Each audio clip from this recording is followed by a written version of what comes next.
उत्तराखंड की अपनी सीरीज चल रही है और उसी का ये लेक्चर 4 है। इसके पहले अगर आपने 3 नहीं देखे तो पहले आप उनको देखिएगा, ताकि एक कंटिन्यूएशन में आपको कुछ लेयर बाय लेयर डेवलप हो पाए। आप रैंडम जंप करके देखोगे तो फ्रेगमेंटेड रहेगा, समझ में थोड़ा आएगा थोड़ा नहीं आएगा, तो बेटर है कि आप पूरा क्रोनोलॉजी में देखें। लेकिन स्टार्टिंग के लेक्चर थोड़े बड़े हैं तो उस वजह से आपको लग रहा होगा कि यार स्किप करके डायरेक्ट क्लाइमेट पे आओ, रिवर पे, इन सब पे। अगर आपके एग्जाम में 8-10 दिन बचे हैं तब तो देखिए मजबूरी है, आपको ऐसे ही करना पड़ेगा। लेकिन टाइम है तो एक बार सही से टाइम दीजिएगा, क्योंकि एक बार आपने कॉन्सेप्ट समझ लिए तो उसके बाद किसी से पढ़ने की आपको ज़रूरत नहीं। यहाँ भी मत पढ़ना, मुझसे भी नहीं पढ़ना, किसी से नहीं पढ़ना। आप आराम से सारी चीज़ें खुद से ड्राइव करना स्टार्ट कर दोगे। तो चलिए, अपना लेक्चर आज है क्लाइमेट का। क्लाइमेट, जल वायु, जल वायु क्या होता है, सिंपल से इसको समझ लेते हैं, फिर उत्तराखंड के स्पेसिफिक कंटेक्स्ट में बात करेंगे। जल वायु मतलब वायु है, हवा है, इसके अंदर कितना जल है, बस यही जलवायु है। वायु में जितना भी जल है, जितने परसेंट है, बस वही जलवायु है। आप उसको बाद में humidity, relative humidity, specific humidity, temperature, ये सारे फैक्टर हो जाएंगे। लेकिन हाँ, सिंपल सा वायु में जितना भी जल है वही है, वहां की वैसी जलवायु है। जलवायु और वेदर में, मौसम में, तो जलवायु देखिए लॉन्ग टर्म का एक एवरेज होता है, लगभग 30 साल, 25 से 30 साल। और वेदर आपका डे टू डे होता है, जैसे IMD है, Indian meteorological department, weather forecasting मतलब जो मौसम है उसका पूर्व अनुमान लगाने की ये कोशिश करता है। ठीक, अलग अलग मेथड यूज करते हैं उसमें। तो ये मौसम का डे टू डे आप अभी भी चेक करोगे तो दिखाएगा, आज सपोज 30 दिसंबर है तो आज का वेदर, कल का, परसों, तो आपको 1 महीने तक का दिखा सकता है। लेकिन क्लाइमेट क्या है, आपका एक ओवरऑल इसी वेदर का एक एवरेज जब आप निकालोगे 30 साल का, तो वो आपकी क्लाइमेट है। तो बस कुछ नहीं है, सिंपल सा है। मेन चीज जो हमें समझनी है, तो देखिए आपने सबसे पहले इसके पहले अपना देखा है हिमालय, फिर डिस्ट्रिक्ट सीरीज देखिए कि डिस्ट्रिक्ट कैसे कैसे डिवाइडेड है, छोटा क्यों है, बड़ा क्यों है। जब मैं आपको डिस्ट्रिक्ट कराऊंगा, सपोज अभी आपको पूरा कॉन्सेप्ट समझाया, समझाने के बाद अब दिक्कत क्या होगी ना, ये मेंस के लिए तो सही है, इंटरव्यू के लिए ठीक है, लेकिन प्रीलिम में आपको वो फंसाएगा। सपोज ये आपका उत्तराखंड का मैप का अपर वाला पार्ट है, मीन्स ये उत्तरकाशी डिस्ट्रिक्ट है, और ये आपका है, सॉरी, ये चमोली है, ये उत्तरकाशी है। तो यहाँ पे जो जितने भी पहाड़ हैं वो मैंने आपको समझा दिए। जो बॉर्डर पे हैं वो यहाँ से आपको कंफ्यूज करता है, तो उसके लिए आपको सारी चीजें अलग अलग पता होनी चाहिए। तो वो जिले वाइज ही आपको पता चलेंगे, ठीक है। तो उसको पूरा देखेंगे, ज्यादा नहीं, उसमें 5 वीडियो में पूरा प्रीलिम का आपका स्पेसिफिक कॉन्सेप्ट यहीं से, इवन अगर आपके वो 30 क्वेश्चन पूछ रहा है तो लगभग 20 क्वेश्चन इन्हीं लेक्चर से हो जाएंगे। जो कुछ स्पेसिफिक फैक्ट पूछेगा उसके लिए हम 5 लेक्चर, जैसी ज्योग्राफी कंप्लीट होगी उसके साथ 1 लेक्चर लगाएंगे, जिसमें आपका पूरा प्रीलिम के जितने भी जो छोटे मोटे चीज छूट जाती है तो उसके लिए, ठीक, तो होलिस्टिकली आपका कवर हो जाएगा। अब एक और चीज जो मुझे आपको समझानी है, हम अभी क्लाइमेट देख रहे हैं, तो क्लाइमेट में इसके बाद रिवर सिस्टम आएगा, रिवर के बाद रिसोर्सेज आएंगे, और फिर रिसोर्सेज अकॉर्डिंगली आगे चलेंगे। आंसर राइटिंग पूरी ज्योग्राफी कंप्लीट होने के बाद ही करना। क्यों मैं ऐसा बोल रहा हूं, सपोज क्लाइमेट ही हम स्टार्ट करते हैं, ठीक। अब क्लाइमेट में मैं आपसे पूछता हूं कि उत्तराखंड की क्लाइमेट का आप एक बार डिस्क्रिप्शन दीजिए, तो आप ठीक है एक मैप ड्रॉ करोगे और उसके बाद जो अभी वीडियो में बताऊंगा आप उस हिसाब से बता दोगे। आपसे लेकिन स्पेसिफिक इसके बारे में पूछ लेता है कि ये वाली जो क्लाइमेट है, जो भी क्लाइमेट हो, इसके बारे में आप वर्णन कीजिए। तो स्पेसिफिक में आप क्या करोगे, अब इतना सारा आप याद नहीं रख पाओगे, तो दिमाग में ना एक क्रोनोलॉजी होनी चाहिए, उसके अकॉर्डिंग फिर आप आंसर भी लिख पाओगे। कैसे? पहला मुझे क्लाइमेट बताना है यहाँ का, तो अब मुझे नाम नहीं पता है कौन सा क्लाइमेट है, तो मैं क्या करता हूँ, चलिए बस मुझे ये पता है कि अच्छा ये पहले वाले लेक्चर से आपको पता है कि यार ये ना तराई वाला रीजन है या फिर प्लेन वाला रीजन है। तो जो भी क्लाइमेट पूछेगा, dash climate lies in Dehradun district, Dehradun, Haridwar, Udham Singh Nagar, ठीक है, और lower part of Pauri Garhwal, ठीक है। इस तरीके से मैंने यहाँ की लोकेशन बताई पहले, क्योंकि मुझे लोकेशन समझानी है कि कहाँ पे ये क्लाइमेट है, लोकेशन बता दी। दूसरा, अब क्योंकि ये प्लेन में है, ठीक, तो प्लेन में क्या है, यहाँ पे जनरली जो टेम्परेचर है वो ज्यादा रहेगा, टेम्परेचर ज्यादा है। क्यों? क्योंकि आप देखो प्लेन रीजन लगभग जैसे यूपी का प्लेन है, वैसे ही लगभग ये आपका थोड़ा प्लेन वाला रीजन है। तो प्लेन वाले रीजन में जैसे सनरेज आती हैं, ठीक, ये सब आई तो ज्यादा रिफ्लेक्ट बैक हो नहीं पाती, तो थोड़ा एल्विडो कम रहता है, उस वजह से ये ज्यादा गर्मी एब्जॉर्ब कर लेता है। तो यहाँ पे टेम्परेचर क्या होगा, बढ़ जाएगा, रिलेटिवली ज्यादा रहेगा। मैं एग्जांपल दे दूंगा कि जून में यहाँ पे टेम्परेचर 35 डिग्री प्लस रहता है। टेम्परेचर के बारे में और मुझे समझाना है कि विंटर में थोड़ा कम हो जाता है, लगभग 5 डिग्री या उससे कम रहता है, ठीक। मैंने टेम्परेचर बता दिया। अब जब टेम्परेचर आपने बताया तो गर्म है, गर्म है तो मतलब हवाएं ऊपर उठती है, हल्की होके हवा ऊपर उठ जाती है, ऊपर उठ के एक हाइट पे जाके बादल बनेंगे और बारिश होगी। तो भाई यहाँ पे रेनफॉल कितनी है, रेनफॉल है यहाँ पे कुछ भी आप बताइए, चलिए 200 mm के अप्रोक्स यहाँ पे रेनफॉल होती है।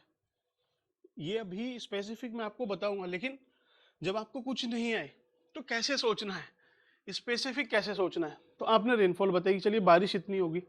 अब बारिश हुई तो उससे क्या होगा, बारिश अगर पेड़ पे गिरी तो पेड़ की ग्रोथ अच्छी हो जाएगी, फसलों पे गिरी तो फसल की ग्रोथ अच्छी हो जाएगी। अब जो बारिश है तो वो कहीं पे जंगल होंगे, झाड़ी होंगी, वहां पे भी गिरेगी, कहीं पे आपने कोई फसल लगाई हुई है तो वहां भी गिरती है।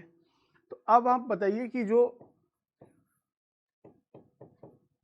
फ्लोरा है या फिर वेजिटेशन आप बोल लीजिए, वेजिटेशन, उसकी ग्रोथ कैसी होगी, अच्छी ग्रोथ होगी, क्योंकि भाई टेम्परेचर भी मिल रहा है, रेनफॉल भी मिल रही है, तो वेजिटेशन अच्छी हो जाएगी।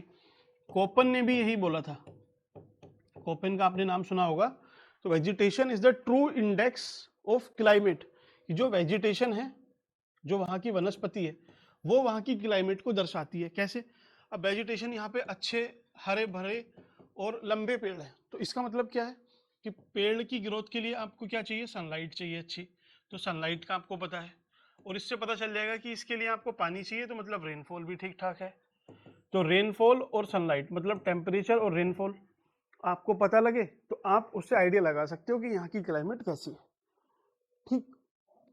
अब वेजिटेशन वहाँ पे अच्छी हो रही है, तो अब आप बताइए जहाँ पे वेजिटेशन अच्छी है, प्लेन रीजन है, छोटी मोटी नदियाँ भी होंगी, तो वहाँ पे क्या वाइल्ड लाइफ अच्छी नहीं होगी, जो वन्य जीव है वो ज्यादा नहीं होंगे, बायोडाइवर्सिटी अच्छी नहीं होगी। तो ऐसे ही यहाँ पे जो अलग अलग नेशनल पार्क हैं, कॉर्बेट लगा लो, ठीक है, इस तरीके से एग्जाम्पल हम बाद में देखेंगे। 5 पॉइंट हो गए आपके। छठा पॉइंट, अब पेड़ पे ही थोड़ी गिरी बारिश, फसल पे भी तो गिरी, तो आपकी एग्रीकल्चर अच्छी हो जाएगी, एग्रीकल्चर सही हुई तो सपोज आपकी वीट की क्रॉप है, आपकी राइस है, ये सब हो जाएगी। तो राइस यहाँ पे इसका प्रोडक्शन अच्छा होगा, जब इसका प्रोडक्शन अच्छा होगा तो यहाँ पे आप देखो इंडस्ट्री कैसी लगेगी, इंडस्ट्री भी, अब वीट प्रोसेसिंग की कोई इंडस्ट्री लग जाएगी, कोई आटा पीसने वाली चक्की ही लग जाएगी, ठीक है, चक्की लग जाएगी, कोई राइस मिल हो जाएंगे यहाँ पे, ठीक है। इसी से जो आपका चोकर वगैरह होता है, खल चोकर, ये सब जो पशु के चारे में यूज होता है वो सब बनने लगेगा। तो अब आप मुझे बताइए यहाँ पे इकोनॉमिक एक्टिविटीज ज्यादा होंगी, तो जो सरकार की भी यहाँ पे पॉलिसी है, सिडकुल अलग अलग चीज यहीं पे बनाई जाएंगे, ठीक, ये बने, इकोनॉमिक एक्टिविटीज अच्छी है। तो ज़्यादा से ज़्यादा लोग कोशिश करेंगे कि यहीं पे आए। आप देखो पॉपुलेशन डेंसिटी यहाँ पे ज़्यादा होगी। आप अभी मैं पॉपुलेशन में आपको कराऊंगा ये सारी चीज़ें, ठीक है। अभी आप समझो, यहाँ से माइग्रेशन होके यहाँ आ रहा है देहरादून में सबसे ज़्यादा, पौड़ी से इधर, और आपका जो कुमाऊँ का सबसे ज़्यादा माइग्रेशन है वो उधम सिंह नगर और इधर आता है। तो यहाँ पे नेगेटिव है ग्रोथ रेट पॉपुलेशन की, डेंसिटी की, यहाँ पे पॉजिटिव है दोनों जगह, ठीक। हरिद्वार आपका डेंसली पॉपुलेटेड है। तो ये सब क्यों हो रहा है? तो इससे आपकी पॉपुलेशन समझने में भी थोड़ा सा इजी रहेगा, ठीक। तो पॉपुलेशन डेंसिटी यहाँ पे ज़्यादा है। अब पॉपुलेशन यहाँ पे डेंसिटी ज़्यादा है तो ऑब्वियसली भाई शहर बनने शुरू हो जाएंगे, अच्छे अच्छे शहर बनेंगे, अर्बनाइजेशन रहेगा, और ऐसे करके कहानी जहाँ तक भी आपको खींचनी है आप खींच सकते हो। एक क्लाइमेट है, उसे कितनी सारी चीज़ें ड्राइव हो गई। आपने इस आंसर में आप देखो, जो एक स्पेसिफिक मॉडल होता है ज्योग्राफी का, जब भी आप आंसर लिखो तो सिर्फ अगर क्लाइमेट के बारे में पूछा है तो क्लाइमेट एक फिजिकल फैक्टर है, ठीक। आपको फिजिकल के साथ साथ ह्यूमन भी कनेक्ट करना है। ह्यूमन ज्योग्राफी भी होती है और उसके साथ साथ इकोनॉमिक ज्योग्राफी भी होती है। इन तीनों का मिक्सचर करके अगर आप आंसर लिखते हो तो ये बेस्ट रहेगा, ठीक। और इसी में देखो आपके ह्यूमन वाले एंगल भी आ गए, पॉपुलेशन, ये सब, इकोनॉमी भी आ गई है। फिजिकल कैरेक्टरिस्टिक में आपका देखिए टेम्परेचर, ये लोकेशन, रेनफॉल और आपका वाइल्ड लाइफ, ये सब आ गया है। इवन एनवायरमेंटल ज्योग्राफी भी इसमें आ गई है, ठीक। इसी तरीके से हम आगे कंटिन्यू करेंगे। क्लाइमेट कुछ नहीं है उत्तराखंड की, बहुत मैक्रो लेवल पे तो बहुत छोटा सा डिमार्केशन है, लेकिन फिर भी जो भी ऑथेंटिक सोर्स ने इसको डिमार्केट किया है उसके हिसाब से देखते हैं। क्रोनोलॉजी यही रहेगी, आपको इसी लाइन में सोचना है। कैसे कि यार अच्छा ये क्लाइमेट, तो ये सपोज इसका एग्जांपल आप सोचो, खुद से सोचना कि अच्छा ये नाम नहीं पता है आपको कि ये इस रीजन में है, यहाँ पे ये डिस्ट्रिक्ट है, इसीलिए मैंने सबसे पहले आपको डिस्ट्रिक्ट कराई है, ठीक है। ये जिले पढ़ते हैं, जिले लिखे आपने। अगर आपको हिमालय का पार्ट भी पता है कि किस हिमालय में पढ़ते हैं, कि ये मिडिल हिमालय में है, तो आप मिडिल हिमालय भी लिख सकते हो। मिडिल हिमालय में पड़ता है, यहाँ का एलिवेशन या हाइट थोड़ी सी रिलेटिवली ज़्यादा है।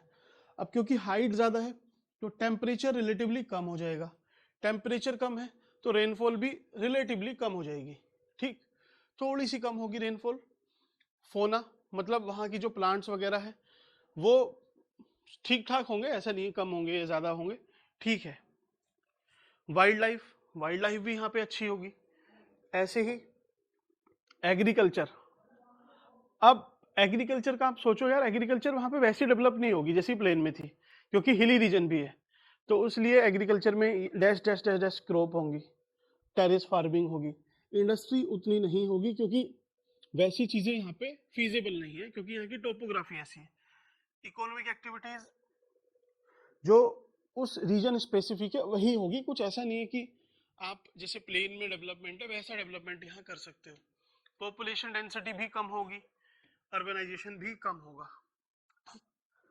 हेल्थ, और फिर इसके बाद इंफ्रास्ट्रक्चर में आप ले जाओ इसको कि health, education, standard of living, ये सब चीज़ें समझ में आई। पूरी क्लाइमेट ये है, आप इसको समझ गए तो अगले 10 मिनट में पूरी क्लाइमेट समझ लोगे। इसके अलग आपको कुछ नहीं समझना है। क्वेश्चन आएगा तो वो आपसे ऐसे प्ले नहीं कर सकता है कि अच्छा बताइए यहाँ पे कैसा। क्लाइमेट का देखिए इतना कॉम्प्लेक्स डिमार्केशन है, ये अलग अलग ज्योग्राफर, कोपेन का आपने नाम सुना होगा, त्रिवार्टा का नाम सुना होगा आपने, थॉर्नवेट का नाम सुना होगा, ठीक है। सब ने क्लाइमेट को अलग अलग कैरेक्टरिस्टिक और अलग अलग पैरामीटर पे डिमार्केट किया है, तो कोई फिक्स नहीं है, एक एवरेज आपको याद रखना है और कॉन्फिडेंस में रहना है, ठीक है। तो अब हम शुरू करें। ये इंग्लिश वालों के लिए है, ऑथेंटिक है आपका, ये शायद आपकी एमए में पढ़ाई जाती है, उत्तरांचल यूनिवर्सिटी, वहाँ का मैंने आपको स्क्रीनशॉट रखा है ताकि जिसको इंग्लिश में याद करने में दिक्कत होती है ना, शीतोष्ण कटिबंधीय क्षेत्र, या इसमें मुझे भी इवन कंफ्यूजन होता है, तो ये है, आगे हिंदी में भी है, आप अपनी क्लाइमेट अपने हिसाब से याद कर लेना, ठीक है, जिसका हिंदी मीडियम है या इंग्लिश मीडियम है। इसको चलिए इधर रखते हैं, 1 सेकेंड।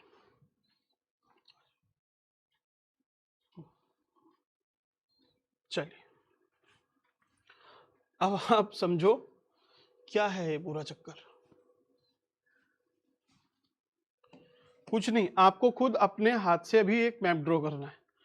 आप इसके नोट्स बनाइए, सबसे सही तो ये रहेगा कि आप इसके नोट्स बनाइए, फिर बाद में जब मैं ऐड ऑन कराऊंगा कोई फैक्ट तो आप बस ऐड ऑन करते रहना।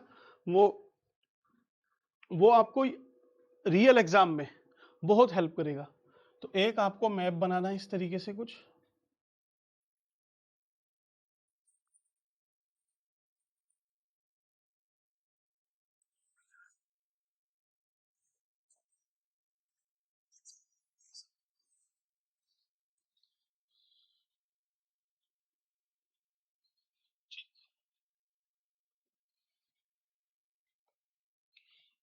एक रफ आइडिया लीजिए।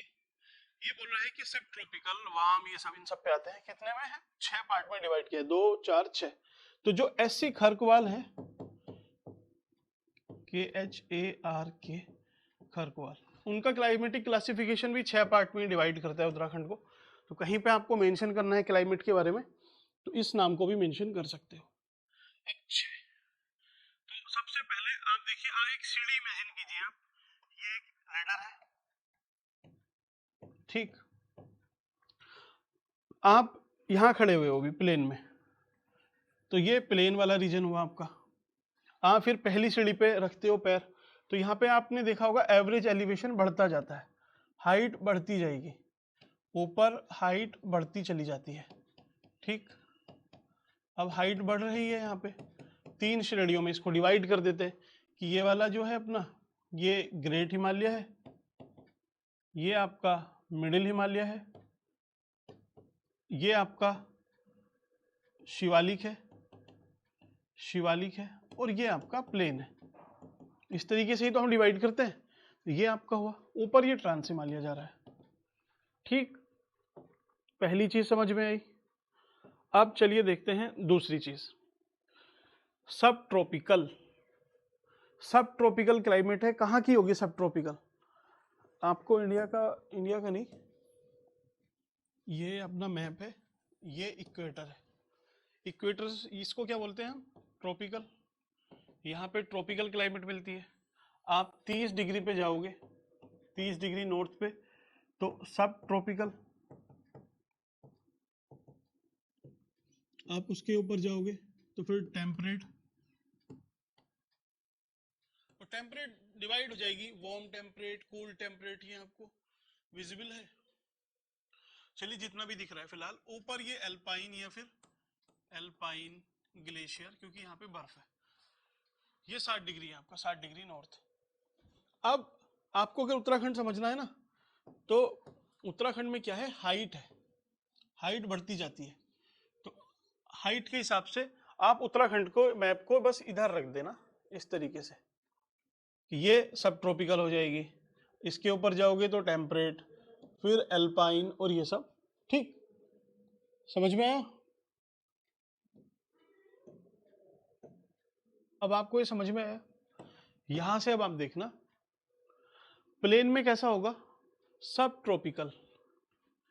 सब ट्रॉपिकल क्यों होगा, मैंने आपको ये समझाया इसके पहले, क्योंकि इंडिया लगभग यहाँ पे लाइज करता है इस तरीके से, तो उत्तराखंड यहाँ पड़ता है आपका, तो सब ट्रॉपिकल ये नेचुरली बनता है। तो उत्तराखंड सब ट्रॉपिकल नीचे से स्टार्ट होगा, यहाँ पे सब ट्रॉपिकल हुआ। बस अभी इतना ही याद रखना। जो सबसे ऊपर है, आपको पता है यहाँ पे ग्रेट हिमालय है, ग्लेशियर रहते हैं, तो यहाँ पे ग्लेशियल हो गया, क्योंकि यहाँ पे एकदम बर्फबारी है, खूब दबा के यहाँ पे बर्फ ही रहती है, 10 महीने तक पूरा बंद रहता है, ठीक। तो ग्लेशियल और सब ट्रॉपिकल दो तो आपके हो गए, बचे 4। अब इन 4 को आपने डिवाइड करना है इसमें। तो एक और है इसमें एल्पाइन।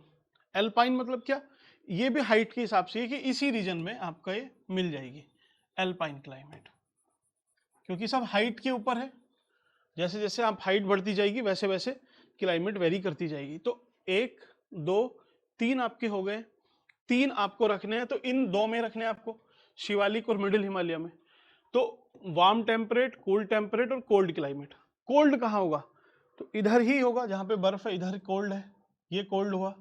यहाँ पे आपका कूल हुआ और इसके नीचे वार्म। ठीक, ऑल्दो ये 1 सेकेंड, ऑथेंटिसिटी अगर आप देखो तो ऐसा नहीं कि स्पेसिफिक इस पहाड़ पे यही मिलता है, वैसा कुछ नहीं है, क्योंकि क्लाइमेट ड्राइव होती है बहुत सारे फैक्टर से। आपके सिर्फ टेम्परेचर, रेनफॉल उससे ही नहीं, आपकी जो एल्टीट्यूड है, कॉन्टिनेंटैलिटी है, और जो एटमॉस्फेरिक फैक्टर है उससे भी डिटरमाइन होती है। ठीक है, तो अब आप इस सिंपल सा एक मैप में हम समझते हैं कि क्या है पूरा क्लाइमेट का चक्कर। नीचे आपको थोड़ी सी गर्मी मिलेगी, तो यहाँ पे आपको सब ट्रॉपिकल मिल जाएगा। ठीक, एक सर्टेन हाइट पे, हाइट कितनी हो सकती है, 900 से कम। ठीक है, 900 मीटर से या उससे कम। अब इसके ऊपर आप हाइट बढ़ती है आपकी, 1800 तक पहुंच जाते हो, तो आपको यहाँ पे मिल जाएगी वार्म टेम्परेट। इसके ऊपर आप जाते हो 18 से 2400 के आसपास, 2400 मीटर, तो आपको मिल जाएगी यहाँ पे कोल्ड टेम्परेट। ठीक, इसके ऊपर आप जाते हो तो लगभग 3000 के आसपास मिल जाएगी आपको कोल्ड क्लाइमेट या कोल्ड टेम्परेट। उसके ऊपर जाओगे तो एल्पाइन, टुंड्रा भी बोलते हैं, और इसको ऊपर जाओगे तो आपको ग्लेशियर। 6 याद हुई, 1 2 3 4 5 6। अच्छा, 3000 से आप ले लो 4000 मीटर, और यहाँ पे 4000 प्लस या 4200 प्लस। ठीक, तो एक मोटा मोटा आप एवरेज याद रखो कि 1000 2000, ये 2500, 3 4 और 4.5। ठीक यार, ये दिख रहा है आपको? नहीं, चलिए बड़ी स्क्रीन पे हो सकता है दिख जाए, मुझे एक्चुअल में लैपटॉप में नहीं दिख रहा है यहाँ से, तो शायद चलिए नेक्स्ट टाइम हम पेन और इसमें क्या चेंज करें। ये हाँ ठीक है, इसमें वाइट, वाइट भी विजिबल है, और कौन सा है इसमें, ऑरेंज, ऑरेंज भी है, ग्रीन, ग्रीन। हाँ, तो यही वाले हम कलर यूज़ करेंगे। अब आपको ये समझ में आ गया होगा, 4200, 4000, 3000, 2400, 1800, 9000। सबसे पहले इसी को आपने एक बार समझ लेना है। ठीक, जिसको पढ़ना है वो इसको पढ़ सकते हैं अच्छी लैंग्वेज के लिए। सब tropical climate zone include southern foothills of Himalaya covering the भावर तराई रीजन, सदर्न उत्तराखंड। ठीक है, ये सारी डिस्ट्रिक्ट है, आप अपने हिसाब से इसको पढ़ लेना, पढ़ने की वैसे ज़रूरत नहीं है, मैंने जो आपको समझाया है वो सफिशिएंट है इसमें। अब सब ट्रॉपिकल पे आते हैं, जो नीचे वाला था अपना, उसको एक बार समझ लेते हैं, फिर आपको प्रॉब्लम नहीं होगी ज़्यादा। ठीक है, चलिए, ये वाला आपका क्लाइमेट है।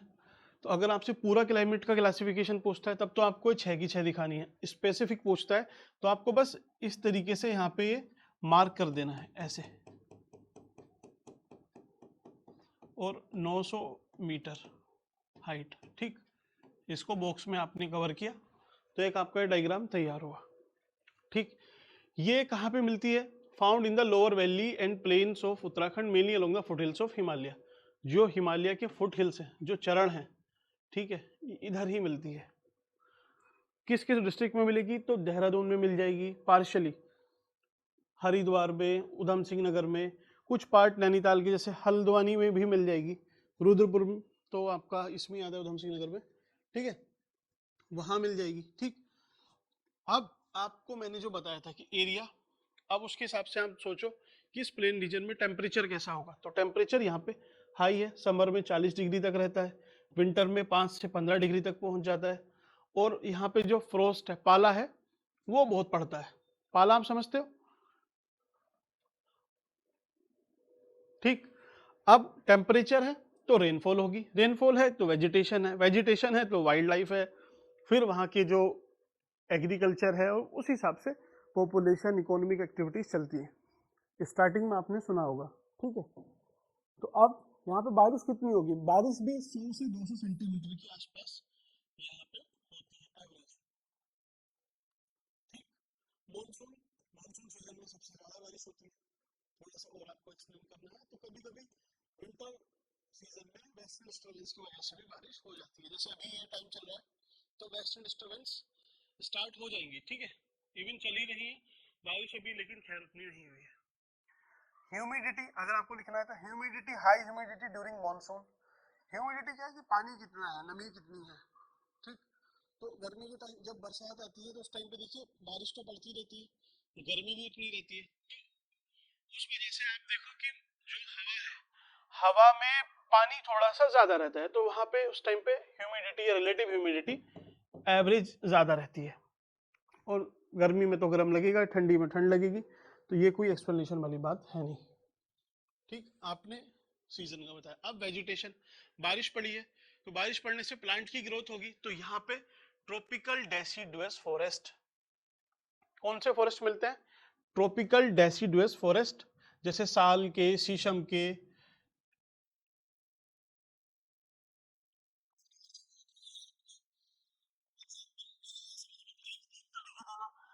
साल, टीक, शीशम, बेम्बू भी कहीं ना कहीं थोड़ा थोड़ा होता है। और तराई क्षेत्र में जो ग्रासलैंड है, जो घास है, वो भी होती है। यहाँ पे घास भी होगी, तो अब घास है तो पशु भी चर लेंगे, एनिमल हस्बेंड्री हो जाएगी, ठीक। तो इसी हिसाब से क्रोनोलॉजी में आपको कनेक्ट करके लिखना है। एग्रीकल्चर कैसे ही होगी, ज्यादा बारिश है, बारिश मतलब ठीक है 150 से 200 सेंटीमीटर की बारिश अच्छी होती है, ऑप्टिमम है फसलों के लिए। तो यहाँ पे पानी अच्छा है तो चावल हो जाएंगे, गेहूं, गन्ना, पल्स, ऑयल सीड। अब गन्ना है तो यहाँ पे शुगर मिल लगेंगे, ठीक। देहरादून में ही देख लो आप, वहाँ पे गन्ना होता है डोईवाला में, तो डोईवाला में ही शुगर मिल है। ऐसे ही आप उधम सिंह नगर में देख लो, यहाँ पे मिल है काफी, तो उस हिसाब से राइस मिल भी आपको उसी हिसाब से मिलेंगे, ठीक है। फ्लोर मिल, ये तो छोटी छोटी चक्की या फिर इनसे ही काम हो जाता है, फ्लोर के बड़े बड़े मिल उतने देखने के लिए नहीं मिलते, क्योंकि ये जनरली कंज्यूम हो जाएगा या फिर इसको पशु खा लेते हैं, तो कम प्रोसेस होता है। लेकिन बिस्किट या फिर जो आपकी जो फूड प्रोसेसिंग इंडस्ट्री है उसमें यूज हो जाता है, जैसे ब्रेड बनना है, बिस्किट बनने हैं आपके, और कुछ बेकरी का आइटम बनना है, तो यहाँ पे बन जाते हैं। और आप देखोगे कि जो नेस्ले का प्लांट है, नेस्ले जो आपकी ये टॉफी, चॉकलेट, बिस्किट ये सब बनाती है, तो उसके प्लांट भी आपको देखने के लिए मिलेंगे। एग्रो फूड, इवन आपके पतंजलि, वो सब भी इनका यूज करती है, तो ये रॉ मटेरियल है, उसी के हिसाब से यहाँ पे इंडस्ट्री लगेगी। अब पतंजलि आपकी चमोली में नहीं लगेगी, उत्तराखंड में उसका, आप उत्तरकाशी में उसका कोई प्लांट नहीं होगा, पिथौरागढ़ में नहीं होगा, क्योंकि वहां पे ये चीज होती नहीं है, ठीक। तो जहां होती है वहीं पे आप फैक्ट्री लगाओगे, तो वहीं पे फैक्ट्री लगी हुई है, ठीक है, ये समझ में आया। अब क्योंकि यहाँ पे इकोनॉमिक एक्टिविटीज है, फैक्ट्री लगी हुई है, तो पॉपुलेशन यहाँ पे डेंसिटी पॉपुलेशन की ज्यादा है। हरिद्वार देख लो आप, देहरादून में कितनी पॉपुलेशन है, आपका कोटद्वार भी काफी पॉपुलेशन है वहां पे, उधम सिंह नगर में पूरे में पॉपुलेशन है, उधर खटीमा तक सारे में, प्लेन रीजन में डेंसिटी यहाँ पे ज्यादा है, बड़े बड़े टाउन, ट्रांसपोर्ट हब, ये सब ये बन जाते हैं, ठीक। यहाँ तक आपको बात समझ में। अर्बनाइजेशन भी फिर उसी हिसाब से होगा कि बड़े शहरों के आपको नाम अगर पूछने हो तो हरिद्वार आप बोलोगे, थोड़ा रुड़की बोल सकते हो, देहरादून तो ऑब्वियसली आएगा, काशीपुर बोल सकते हो, और रुद्रपुर, हल्द्वानी, तो ये सब प्लेन रीजन में ही है, क्योंकि यहाँ पे पॉपुलेशन, इकोनॉमिक एक्टिविटीज हब ये सब है, ठीक। नेचुरल हजार्ड यहाँ पे किस तरीके के होते हैं, क्योंकि ये सब तो आपने पॉजिटिव देखा,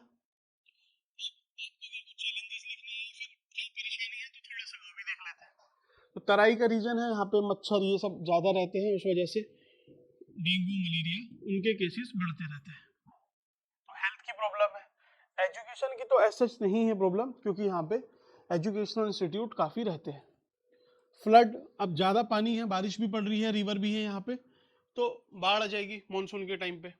आपको सुनने में मिलती है इस बार देहरादून पूरा कट हो गया था, पूरा मतलब उधर से तो नहीं, इधर हरिद्वार वाली रोड पे शायद कुछ टाइम के लिए बंद हुआ था। ऐसे ही इस पूरे तराई जहाँ पे कोसी रिवर निकलती है, रामगंगा है, फ्लड यहाँ पे रहती है ठीक ठाक। अभी रिवर वाले में हम पढ़ेंगे।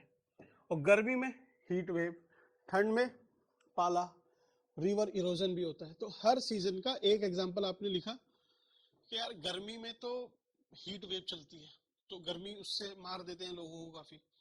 बरसात में फ्लड आ जाती है, और जब पानी उतरता है उसका, तो उसकी वजह से, क्योंकि पानी भरा रहता है, डेंगू मलेरिया ये सारी प्रॉब्लम रहती है। सर्दी में पाला पड़ता है तो फसलों को भी नुकसान पड़ता है, लोगों को भी थोड़ा सा उसमें इशू आता है, फॉग भी रहता है।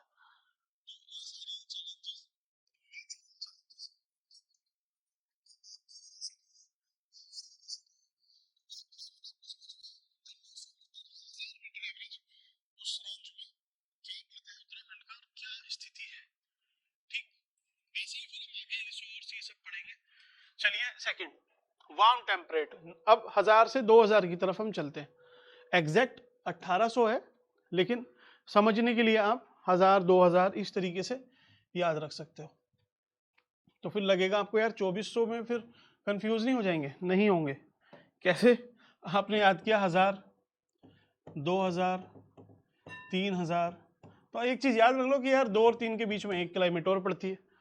ठीक है, ऐसे ही 3 आपने 4 याद किया, और फिर 4000 इसके बीच में एक क्लाइमेट पड़ जाएगी, तो 6 आपकी हो जाती हैं, 2 2 4 5 6 इस तरीके से। ठीक है, वार्म टेम्परेट पे चलते हैं जल्दी से। वार्म टेम्परेट मतलब गर्म है थोड़ा सा, लेकिन टेम्परेट रीजन में। यार ये तो उल्टी बात हुई कि एक तरफ तो आप बोल रहे हो कि ये यहाँ पे गर्मी ज्यादा है, तो ये सब ट्रॉपिकल हुआ। टेम्परेट का मतलब होता है ठंडा, ठंडे में ही रहता है टेम्परेट, लेकिन वार्म है, मतलब ठंडा तो है लेकिन रिलेटिवली थोड़ा सा गर्म है। इतना गर्म नहीं है जितना सब ट्रॉपिकल है, और इतना ठंडा नहीं है जितना ऊपर वाला है। तो वार्म टेम्परेट क्लाइमेट है। कौन सा रीजन पड़ता है इसमें? Mid hill region of Uttarakhand, means almost पहाड़ आपका यहाँ से स्टार्ट हो गया है।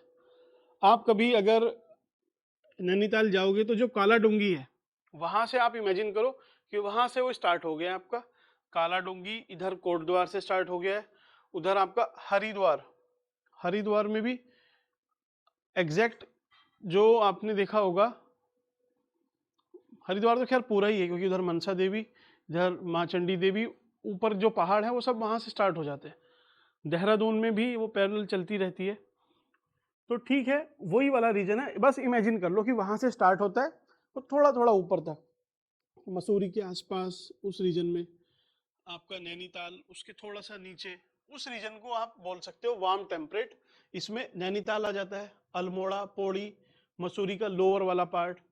अब टिहरी बड़ा है तो पूरा टिहरी नहीं आएगा, थोड़ा सा टिहरी का पार्ट और चंपावत। तो एग्जैक्ट नहीं है, आप खुद इसको देखिए मैप उठा के ना, खुद से मैं आपको देखिए मैप ही दिखाता हूँ, एक सेकेंड। 1 सेकेंड, कहाँ है अपनी इमेज? ठीक है, ये अपना देखिए मैप।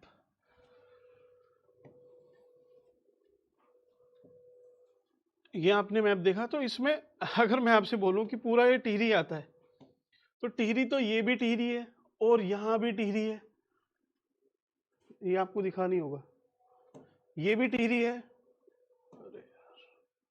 ये भी टिहरी है और ये वाला भी टिहरी है। तो टिहरी तो कितना बड़ा है, इसमें तो यहाँ पे हो सकता है आपकी 2000 मीटर की हाइट हो, और यहाँ पे हो सकता है 4000 के आसपास पहुंच जाए, या 3500 के आसपास हो।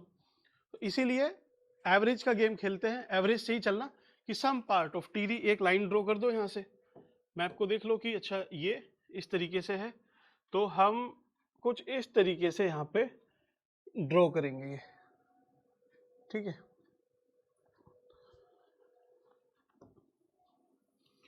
ये सम सम सम सम सम लगा देना, some part of this this this this, और कुछ ये देहरादून तो आ ही जाएगा लगभग।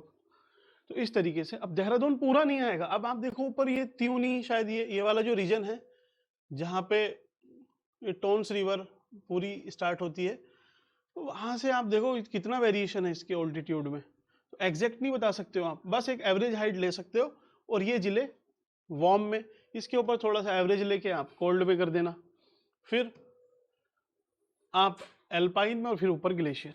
ठीक है, इस तरीके से चलना है। तो ये हुए। अब टेम्परेचर आप इधर छोड़ो, टेम्परेचर आपको ऐसा नहीं है कि सारे टेम्परेचर याद रखने हैं।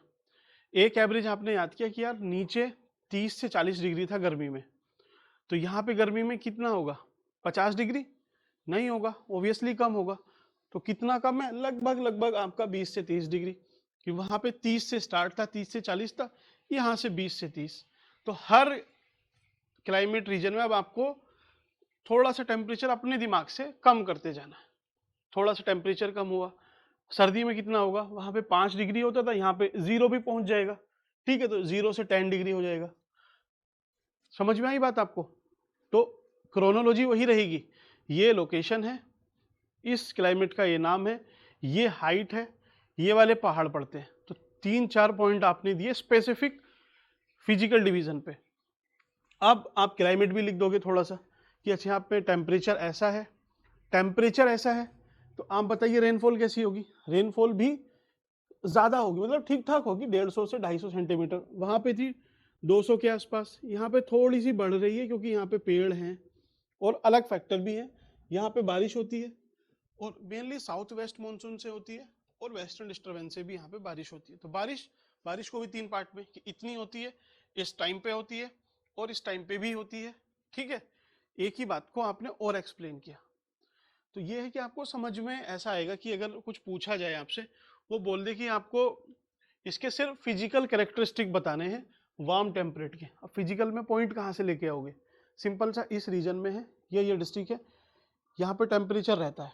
तो अब आप टेम्परेचर को भी 3 पार्ट में तोड़ दो, कि गर्मी में इतना, सर्दी में इतना, पाला पड़ता है या नहीं पड़ता है। पूछेगा वेजिटेशन, नहीं आपको लिखनी है वेजिटेशन, तो वेजिटेशन ऐसी है इस टाइम पे, ऐसी इस तरीके से। रेनफॉल के बारे में भी, सॉरी मैं रेनफॉल बोल रहा था, रेनफॉल कि आपका रेनफॉल इतनी होती है, मॉनसून में इतनी होगी और वेस्टर्न डिस्टर्बेंस से भी बारिश हो जाएगी। तो एक पॉइंट को आपने 3 पार्ट में तोड़ दिया, ए बी सी, अपने दिमाग में। तो आपका क्या है ना, एक्सप्लेनेशन बढ़ जाएगा, ज्योग्राफी के पॉइंट लगेंगे और काम हो जाएगा, ठीक। वेजिटेशन कैसी है? सब ट्रॉपिकल पाइन फॉरेस्ट मिल जाएगी, चीड़ के यहाँ पे जो पेड़ है वो डोमिनेट करते हैं, ठीक। समझ में आई बात? वेजिटेशन लिख दी। वेजिटेशन के बाद एग्रीकल्चर कैसी होगी? अब देखिए पहाड़ शुरू है तो टेरेस फार्मिंग होगी। यहाँ पे प्लेन जैसी वो इंटेंसिव फार्मिंग की, इतना सा एरिया है और यहाँ पे खूब ज्यादा फार्मिंग हो रही है, वैसा नहीं है। फसलें कैसी होंगी? जो मिलेट्स है, मोटा अनाज है, मोटे अनाज की एक खासियत है कि वो राजस्थान में भी उतना ही होगा, उतनी ही प्रोडक्टिविटी से होगा। आप उसे पहाड़ पे करते हो, वहां भी किसी भी मीन्स मार्जिनल लैंड ढूंढ लो, ऐसी लैंड जहाँ पे कुछ ना होता हो, वहां पे मोटा अनाज आपका हो जाएगा। तो इसको पुअर की क्रॉप बोलते हैं। ये पुअर और मार्जिनल क्रॉप है। पुअर क्यों है? क्योंकि गरीब लोग जिनके पास पैसे नहीं है, इन्वेस्टमेंट नहीं है, वो भी इसको लगा सकते हैं, इसमें खर्चा नहीं है। और मार्जिनल क्यों है? कैसी भी भूमि हो, छोटी है, बड़ी है, पहाड़ पे है, रेगिस्तान में, कहीं भी है, वहां भी हो जाएगा। लेकिन अब क्योंकि इसकी मार्केटिंग, ब्रांडिंग सरकार ने भी काफी प्रमोट किया है, तो उतनी हुई है कि ये अब अमीरों की फसल बन गई है। उगाते भी गरीबी है, लेकिन अमीर लोग इसको खाते हैं खूब अच्छे दामों पे, ठीक है। अब ये जो मेज है, मक्का, मक्का लगी। अब मक्के को डायरेक्टली, आपने देखा होगा पहाड़ पे जो लोग गए हैं, ये जाते हैं, रहते हैं वहां पे, तो एक भुट्टा आपने सुना है मक्के का? ये मुश्किल से मुश्किल अगर आप किसान से लोगे, या किसान जब उसको बेचता होगा तो मुश्किल से वो 1 रुपए या 2 रुपए का बिकता होगा, ठीक। लेकिन जब ये भुन जाता है, ठीक, जब भुन जाएगा तो ये भुन के यही 50 रुपए का, और 50 से 100 रुपए तक भी ये चला जाता है, ठीक। इसलिए यही ताकत है फूड प्रोसेसिंग की। ये प्रोसेस नहीं हुआ है लेकिन थोड़ा सा तपाया गया है।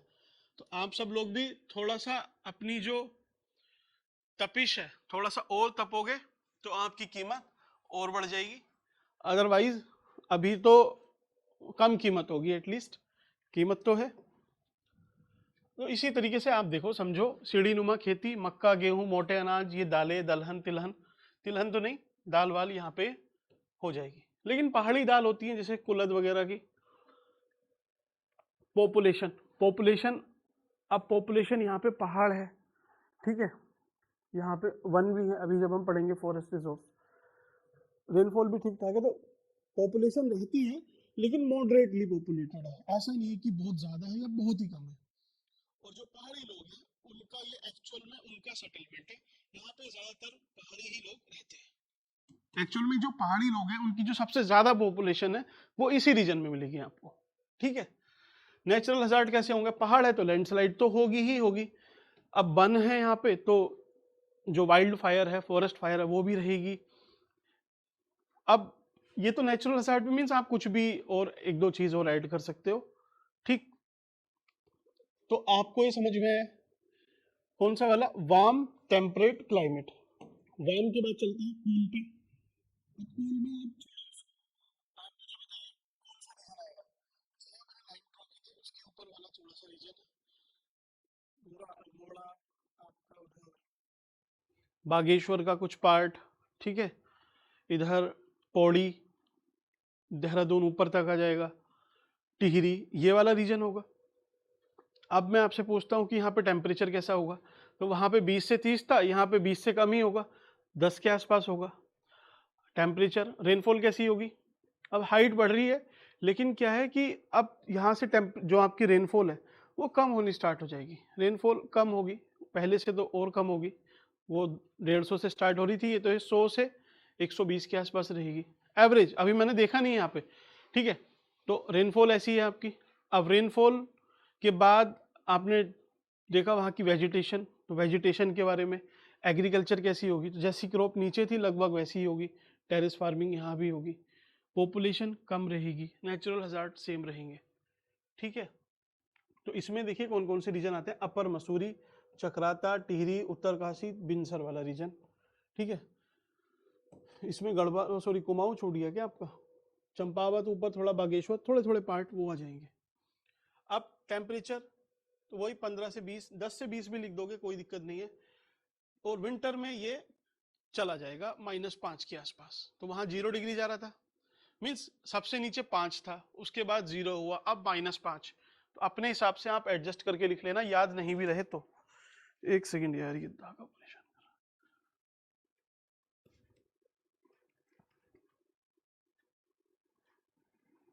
अब ये ठंडा क्यों होता जा रहा है ऊपर ऊपर धीरे धीरे? क्योंकि आप देखो ऊपर क्या है, हाई ऑल्टीट्यूड है, तो जो हवा है, हवा थोड़ी सी पतली हो जाएगी। अब पतली हवा क्या है ना, जो थिन एयर होती है वो हीट को ज़्यादा एब्जॉर्ब नहीं कर पाती। हीट को एब्जॉर्ब नहीं कर पाएगी तो क्या करेगी?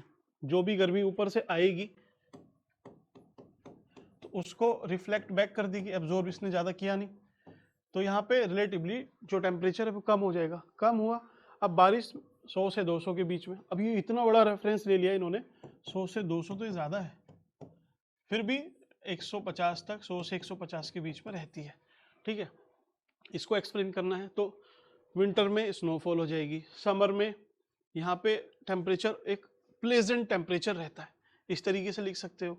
नेचुरल वेजिटेशन यहाँ पे ओक, देवदार, सिल्वर फर, जूनीफर, स्प्रूस, ये वाले रहते हैं। कुछ रोडेंड्रोन्स भी रहेंगे, बुरांस जिसको बोलते हैं, स्टार्टिंग में आपको पढ़ाया था। ओक, ओक को क्या बोलते हैं? बांज का पेड़। मैंने आपको शायद इसके पहले एक वीडियो में समझाया होगा बांज के बारे में, ठीक। चलिए, एग्रीकल्चर कैसी है? तो एग्रीकल्चर होगी लेकिन रीजनल, सस्टेनेंस मींस अपने पालन पोषण के लिए होगी बस। सस्टेनेंस एक होती है, सस्टेनेंस मींस गेहूं उगाया, उतना उगाया जितनी हमारी जरूरत है, हम उसको खा लेंगे और साल भर हम भूखे नहीं मरेंगे, बस उस हिसाब से, तो ये सस्टेनेंस हुआ। दूसरी होती है इंटेंसिव। इंटेंसिव मतलब छोटी सी लैंड है लेकिन इस पर खूब दबा के एग्रीकल्चर किया।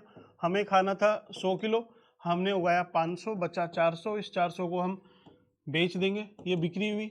बिक्री होके ये जाएगा किसी इंडस्ट्री में, इंडस्ट्री में प्रोसेस होगा, प्रोसेस होके कहीं ट्रांसपोर्ट होगा, पैसे आएंगे, ये पैसे वापस इन व्यक्ति को मिलेंगे, तो ये थोड़े से रिच होंगे, कहीं अर्बन सेंटर में माइग्रेट करेंगे, अच्छा घर बनाएंगे। तो इस तरीके से इकोनॉमी का डेवलपमेंट रहता है। एग्रीकल्चर कौन सी फसलें होंगी? तो ऊपर जो जैसे पोटैटो, आलू, बारले, बारले आप जो पशु है उसको भी चारे में खिला सकते हो, तो एनिमल हस्बेंड्री भी यहाँ पे होगी। बकवीट, ठीक है, एप्पल भी होंगे, कुछ फल वगैरह भी यहाँ पे होते हैं। हॉर्टिकल्चर, अगर मैं आपसे बोलूँ हॉर्टिकल्चर, पोटैटो और मिलेट्स, ऊपर पहाड़ पे ये याद रखना, बस इन तीनों को कहीं ना कहीं चेपते रहना। पॉपुलेशन कैसी है? बकव्हीट इसको बोलते हैं। कुट्टू आपने सुना है? व्रत में जो खाना खाते हैं फास्टिंग के टाइम पे, नवरात्रों में, किसी भी और टाइम पे, तो वो ज़्यादातर इसी को कंज्यूम किया जाता है। पॉपुलेशन, पॉपुलेशन कैसी होगी? तो पहले मॉडरेट थी, अब स्पार्सली होगी, मीन्स कहीं कहीं पे होगी, हर जगह नहीं होगी। माइग्रेशन भी कॉमन हो जाएगा, जैसे बरसात के टाइम पे यहाँ पे खूब ज़्यादा बारिश है, काम कुछ होगा नहीं, तो लोग उन 3 महीने माइग्रेट करके चले जाएंगे कहाँ पे? प्लेन वाले रीजन में जहाँ पे इकोनॉमिक एक्टिविटीज़ है, तो माइग्रेशन होगा, लेकिन सीजनल। ठीक है। खतरा कैसा है? स्नो स्टॉर्म आएंगे, अवलांच गिर जाएगा, आपका लैंडस्लाइड तो कॉमन है, तो इसी तरीके के वहाँ पे नेचुरल डिजास्टर है। अब कोल्ड मीन्स और ऊपर बढ़ते हैं, तो हायर हिमालय वैली में होता है ओली, मुनस्यारी, उत्तरकाशी का ऊपर वाला पार्ट, जोशीमठ वाला रीजन, ऊखीमठ, गुप्त काशी, इधर आप आ जाओ बागेश्वर वाला और मुनस्यारी, ये सब जो पहाड़ के एकदम फुटिल्स में, ग्रेट हिमालय के, वहीं पे लगभग ये रहेगी।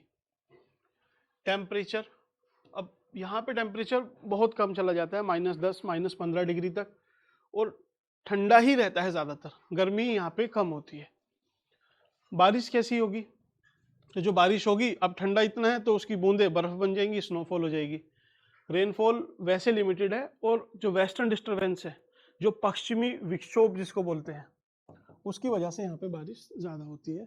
और आप देखोगे अभी जैसे ये जो टाइम चल रहा है, तो इस टाइम पे जो स्नोफॉल होगी वो वेस्टर्न डिस्टर्बेंस की वजह से ही वहाँ पे बारिश होगी और स्नोफॉल हो जाती है।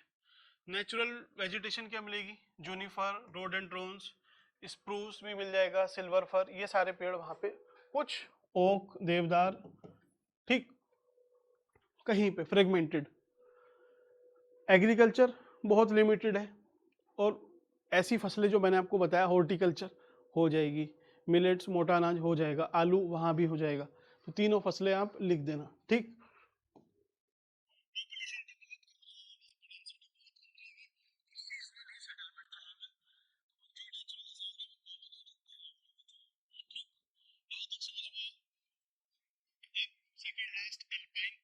अल्पाइन 3000 के ऊपर।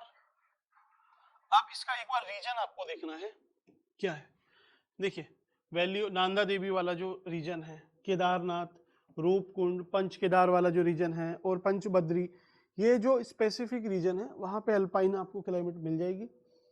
गर्मी बहुत कम टाइम के लिए रहती है, वो भी टेम्परेचर 5 से 10 डिग्री। सर्दी यहाँ पे ज़्यादातर सर्दी ही रहती है, -15 -20 डिग्री तक पहुँच जाता है। ठीक, प्रेसिपिटेशन, अब बारिश, जब टेम्परेचर कम है, ये सब कम है, तो बारिश मोस्टली स्नोफॉल में होगी, और लगभग स्नोफॉल ही रहती है राउंड द ईयर। कभी कभी या थोड़े टाइम के लिए, 4 5 6 महीने के लिए ही रास्ते यहाँ पे साफ रहते हैं। बुग्याल पाए जाते हैं यहाँ पे, अल्पाइन मेडोज। बुग्याल क्या होते हैं? पहाड़ पे ना जो घास के मैदान होते हैं, उसी को अल्पाइन या मिडो या फिर प्यार, प्यार नहीं प्यार, ठीक है, ये बोलते हैं।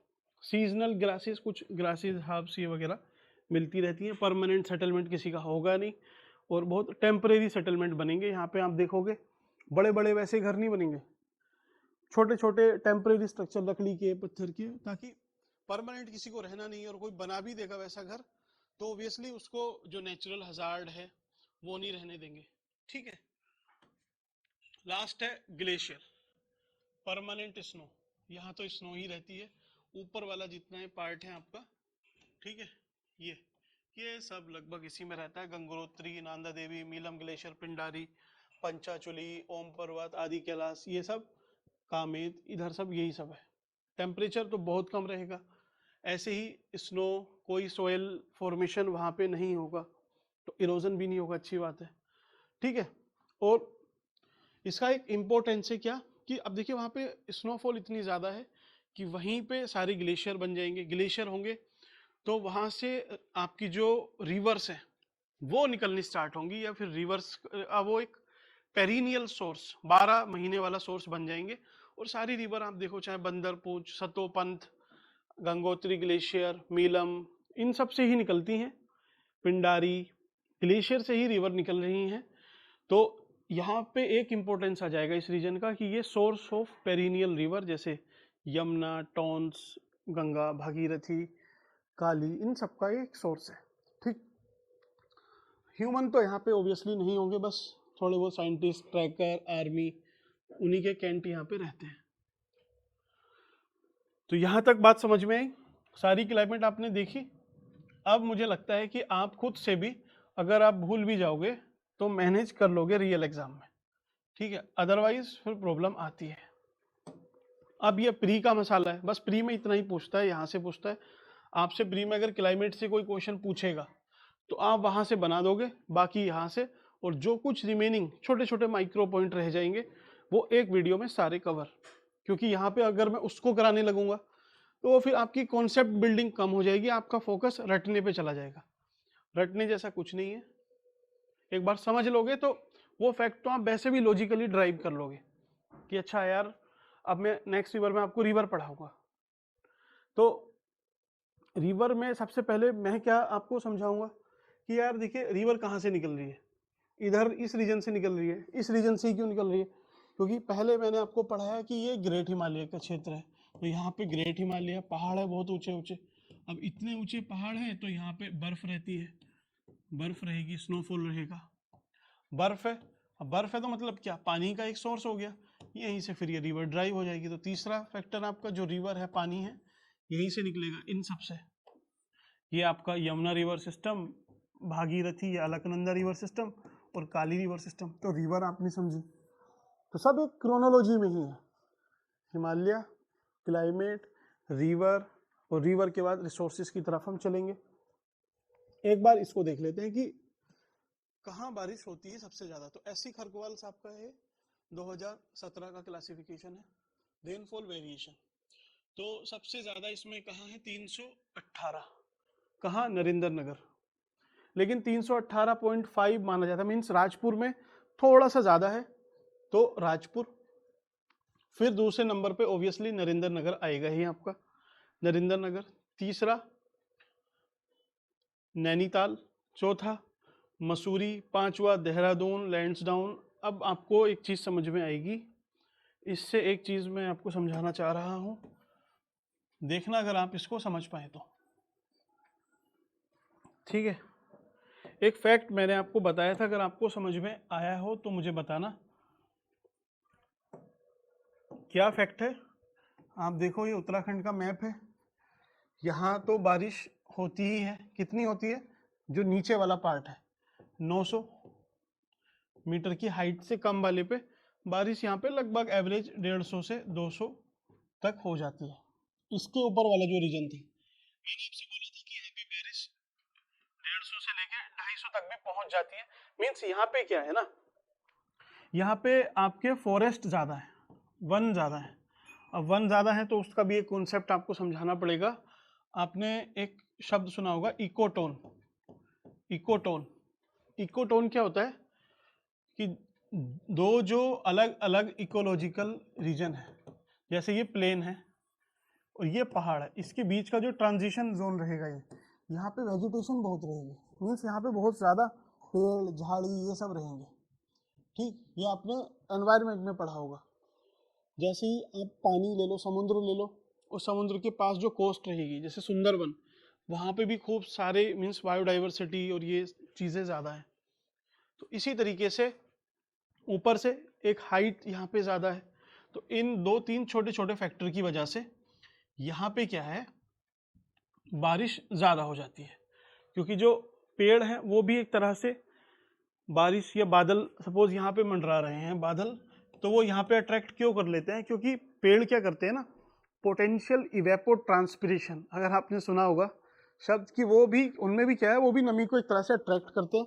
तो यहाँ पे ये बादल ज़्यादा बरसते हैं तो पानी यहाँ पे ज़्यादा गिरता है, इसीलिए यहाँ पे वेजिटेशन भी ज़्यादा है, लगभग 60% यहाँ पे फॉरेस्ट ही है इस रीजन में। तो अब इसी हाइट पे आपको ये सारे बारिश वाले रीजन मिल जाएंगे। सबसे ज़्यादा बारिश इसी रीजन में होगी, यहाँ पे होगी क्या, यहाँ होगी, यहाँ होगी, नहीं होगी, बीच में भी नहीं होगी। तो जो प्लेन वाला रीजन है और जो आपका पहाड़ है, इसके एकदम ट्रांजिशन में बारिश होती है सबसे ज़्यादा। तो ऐसा ही क्या है, राजपुर।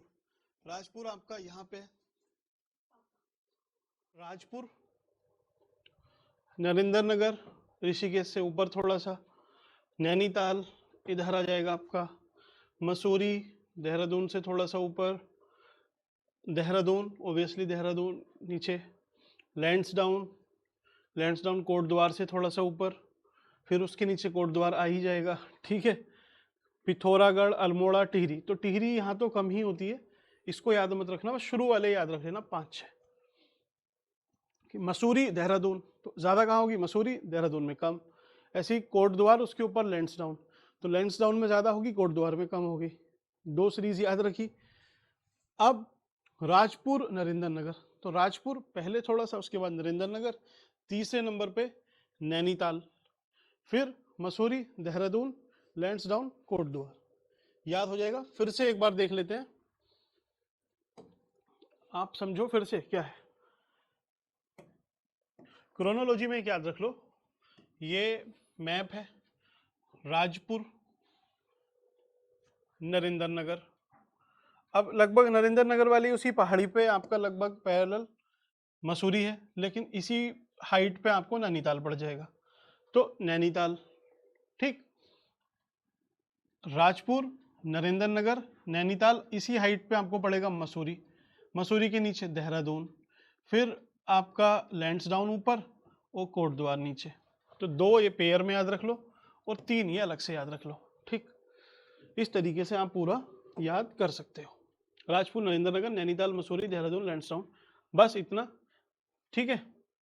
ये क्या है, आपको रियल जब आप एक्चुअल में अगर मेंस भी लिखते हो तो उसमें भी आपको कैसे काम आएगा कि आपने लिखा, सपोज आप वार्म टेम्परेट के बारे में लिख रहे हो, उसमें आप लिखते हो रेनफॉल, तो रेनफॉल आप लिखोगे कि 150 से 250 या 200 के आसपास, 220 के आसपास mm यहाँ पर रेनफॉल होती है।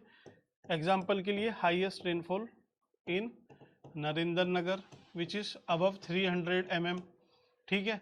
नैनीताल, मसूरी, इस तरीके से आप एग्जाम्पल कोट कर सकते हो, वैसे भी आपको ये पता होना चाहिए, ठीक है। यहाँ तक कोई दिक्कत नहीं, चलिए।